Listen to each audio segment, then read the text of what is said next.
نحمده ونصلي ونسلم على رسوله الكريم أما بعد فأعوذ بالله من الشيطان الرجيم بسم الله الرحمن الرحيم شهر رمضان الذي أنزل فيه القرآن هدى للناس وبينات من الهدى والفرقان صدق الله العظيم۔ اللہ رب العزت و تعالی نے پیارے پیغمبر صلی اللہ علیہ وسلم کی اس امت کو بہت سارے ایسے مواقع نصیب فرمائے ہیں کہ جن کی وجہ سے یہ پیارے پیغمبر صلی اللہ علیہ وسلم کا امتی اپنی مختصر سی اس زندگی اور لائف میں اللہ رب العزت و تعالی کو بہت زیادہ راضی کر کے اور آخرت میں بہت زیادہ نیکیاں اور اعمال حاصل کر کے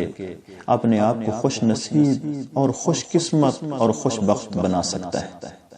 جیسا کہ صحابہ اکرام رضوان اللہ تعالی علیہ اجمعین نے عرض کی، یا رسول اللہ صلی اللہ علیہ وسلم،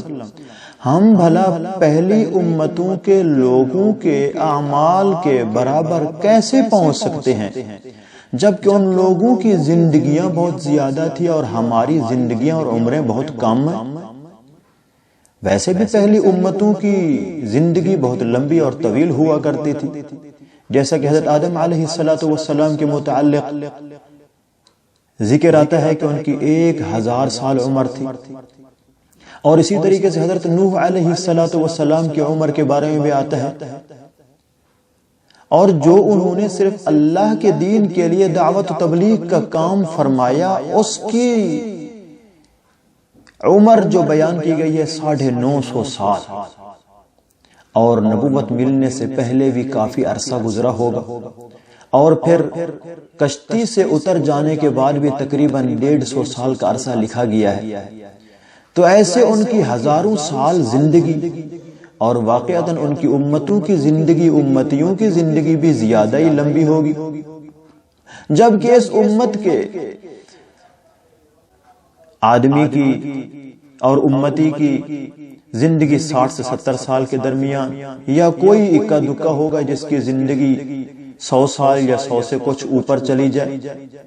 تو صحابہ اکرام نے یہی عرض کیا، یا رسول اللہ صلی اللہ علیہ وسلم، جبکہ ہماری زندگی مختصر ہے، پہلے لوگوں کی زندگی بہت زیادہ ہوتی تھی، تو ہم عمل اتنا زیادہ کیسے کر پائیں گے کہ ہم ان سے آگے نکل سکیں یا ان کو پہنچ سکیں؟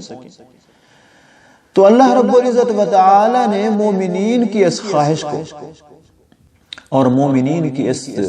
کوشش کو اور اس جستجو کو، اس جذبے کو ایسے مواقع نصیب فرما کے پورا فرمانے کی اللہ رب العزت و تعالی نے اپنی مہربانی اور شفقت کو ظاہر فرمایا ہے۔ رمضان مبارک کا یہ وہ مہینہ ہے کہ جس کے اندر اللہ کی رحمتیں، برکتیں اور مغفرت اور بخشش مومنین مسلمین کو عطا کی جاتی ہے۔ تو پیارے پیغمبر صلی اللہ علیہ وسلم نے فرمایا ہے کہ جو آدمی بھی اس رمضان مبارک کے مہینے کو پائے اور اس کے اندر اس کے تمام تر حقوق کو مد نظر رکھتے ہوئے اپنے زندگی کے مراحل کو اس کے مطابق گزارے، تو اللہ رب العزت و تعالی اس کی ساری پچھلی زندگی کے گناہوں کو معاف فرما دیتے ہیں۔ جس طرح فرمایا گیا ہے، من صام رمضان ایمانا واحتسابا غفر له ما تقدم من ذنبه، سابقہ زندگی کے سارے اللہ گناہ معاف فرما دیتے ہیں۔ تو اس مہینے کے اندر سب سے پہلی نیکی جو ہے رمضان کا روزہ رکھنا ہے، کیونکہ رمضان کا روزہ اللہ رب العزت و تعالی نے فرض فرمایا ہے۔ اللہ کلام پاک میں کیا فرماتے ہیں؟ یا ایھا الذین آمنوا کتب علیکم الصیام کما کتب علی الذین من قبلکم لعلکم تتقون۔ اے ایمان والو، روزہ رمضان کا جو ہے تم پہ فرض کیا گیا ہے، اور کہیں تم یہ نہ سمجھنا کہ یہ تکلیف صرف ہمیں دی گئی ہے، بلکہ تم سے پہلے جتنے لوگ گزر گئے ہیں ان پہ بھی روزہ فرض۔ اس کی وجہ کیا ہے؟ اس کا مقصد کیا ہے؟ فائدہ کیا ہوگا؟ لعلکم تتقون، تاکہ تم اللہ کے نزدیک متقی پرہیزگار بن جاؤ۔ تو اسی طریقے سے روزہ رکھنے کے ساتھ ساتھ دوسرا عمل کیا کرنا ہے؟ ایک روزہ رکھنا ہے، تو روزہ رکھنے کے لیے بھی یہ چیزیں جاننا ضروری ہیں کہ روزے کے لیے سحری کی جاتی ہے، تو سحری کے بھی بہت سارے فضائل ہیں۔ سحری لازمی کرنی چاہیے، کیونکہ پیارے پیغمبر صلی اللہ علیہ وسلم کا فرمان ہے کہ سحری کے اندر برکت ہے، سحری کچھ نہ کچھ ضرور کھایا۔ اور یہ بھی منقول ہے کہ جو آدمی سحری کھاتا ہے، سحری کے کھانے کے اندر جو کچھ بھی کھاتا ہے، دن قیامت اس کا حساب نہیں ہوگا اور ساتھ اس کو اجر و ثواب بھی ملے گا۔ تو اسی طریقے سے اس کے ساتھ ساتھ دوسرا عمل جو ہے نماز تراویح۔ پیارے پیغمبر صلی اللہ علیہ وسلم نے فرمایا من قام رمضان ایمانا واحتسابا غفر له ما تقدم من ذنبه، جس نے رمضان کی راتوں میں قیام کیا اللہ اس کے سابقہ سارے گناہوں کو معاف فرما دیتے ہیں۔ کیونکہ تین چیزیں ایسی ہیں جن کے کرنے سے آدمی کے گناہ، مومن مسلمان کے گناہ جھڑ جاتے ہیں، جیسا کہ حدیث کے اندر ذکر کیا گیا ہے کہ پانچوں نمازوں کے درمیان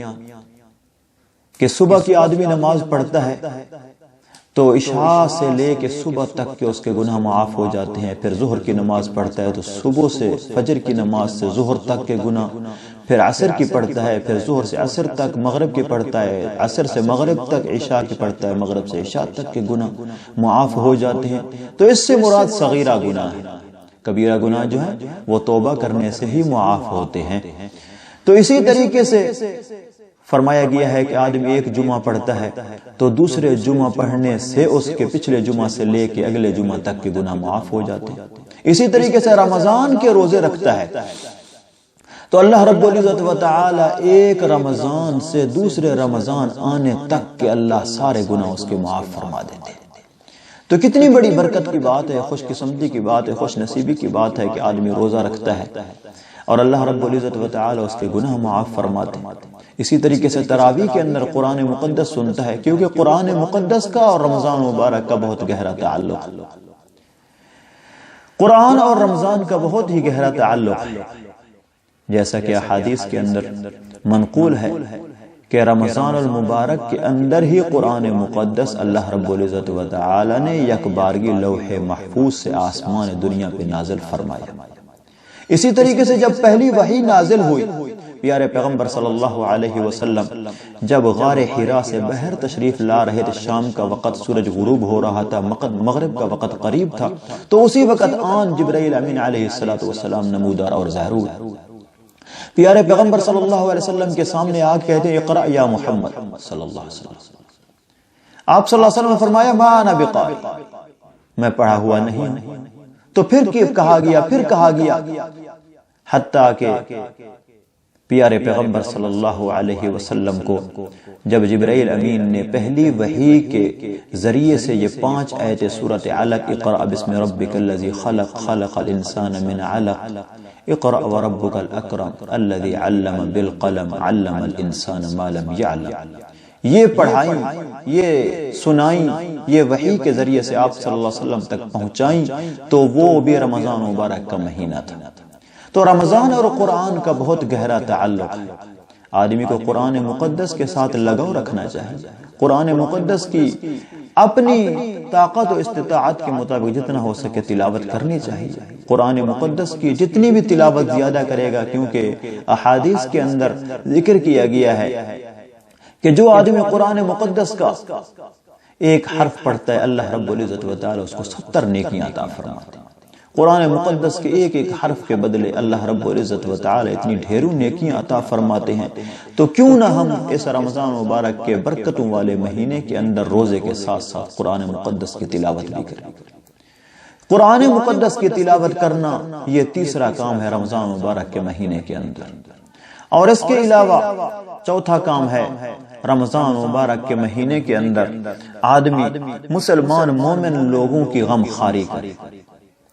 مومن مسلمان آدمی جس کے پاس طاقت نہیں ہے سحری کرنے کے لیے، مالی حیثیت نہیں ہے، کھانے پینے کی چیزیں نہیں ہیں، ان کی مدد کرنی چاہیے۔ افطاری کے لیے جن کے پاس کچھ نہیں ہے ان کی مدد کرنی چاہیے۔ حتیٰ کہ پیارے پیغمبر صلی اللہ علیہ وسلم نے فرمایا تم میں سے کسی نے کسی کو روزہ افطار کرایا تو اس کو روزے کا ثواب ملے گا۔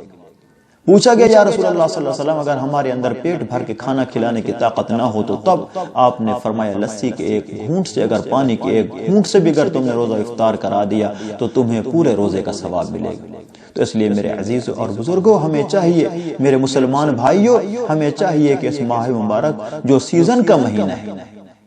دنیا کے اندر بھی سیزن آتے ہیں،